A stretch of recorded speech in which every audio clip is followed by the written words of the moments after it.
On va utiliser le programme Excel des étudiants pour pouvoir déterminer la capacité portante de cet immeuble de 250 mètres carrés, 25 mètres par 10 mètres, qui apportera une charge de 45 kN qui va être construit sur un terrain dont on connaît les propriétés. On va considérer premièrement la situation représentée ci-dessous, dans laquelle la solution retenue pour les fondations est un radier général à 3 mètres de profondeur.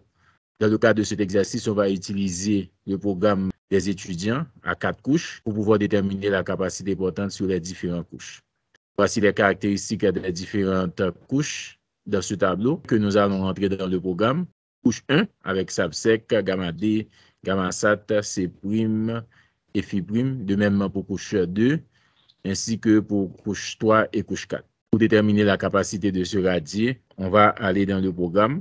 Ensuite, on va regarder les solutions réalisées à la main pour pouvoir comparer avec les solutions obtenues à partir de ce programme. Voici le programme des étudiants. Ce programme permet de calculer la portance d'une fondation superficielle. On est dans le cas de 4 couches. On va entrer dans 4 couches.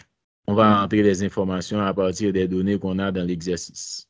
Voici les données. Première couche, poids volumique sec, 16. Gamma SAT, 20. C', 0,5. Phi', 30 degrés. Hauteur de la couche, 3 mètres.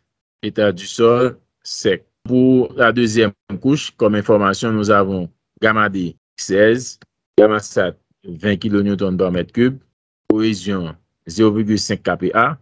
Phi', 30 degrés. Hauteur, c'est 4,5 mètres. Sol saturé. Troisième couche, comme information, gamma D, 17 kN par mètre cube. Gamma SAT, 19,5 kN par mètre cube. C', 3 kPa. Phi', 20 degrés. État du sol, saturé. Hauteur, 3 mètres. Quatrième couche, poids volumique sec, 16,5 kN par mètre cube.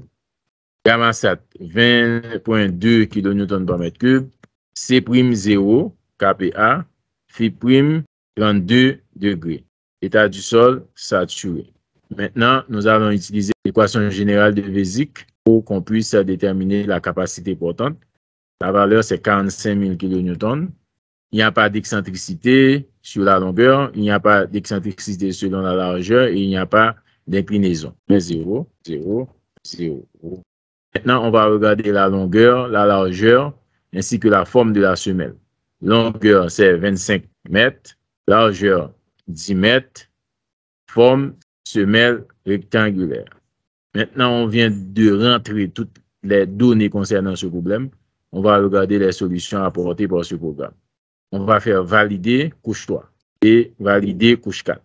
Après avoir cliqué sur valider, nous avons eu pour force portante 1880 kN par mètre carré et le coefficient de sécurité de 10,44 pour la couche 2. Pour la couche 3, nous avons obtenu 967 kN par mètre carré et comme coefficient de sécurité 6,40.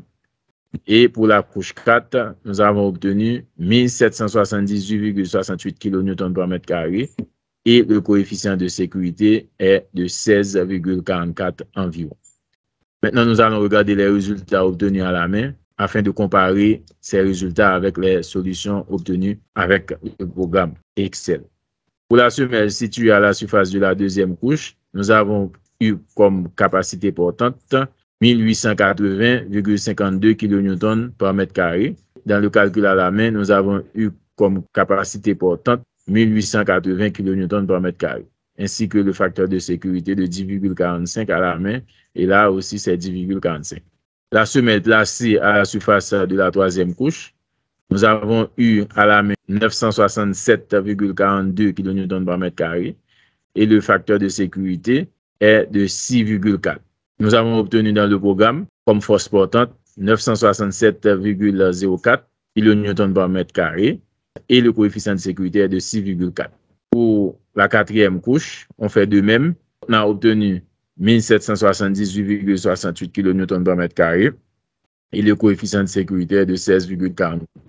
Pareil également dans le calcul à la main. C'est pour vous montrer que le programme des étudiants marche très bien, que ce soit pour des calculs à 2 couches, à 3 couches et à 4 couches.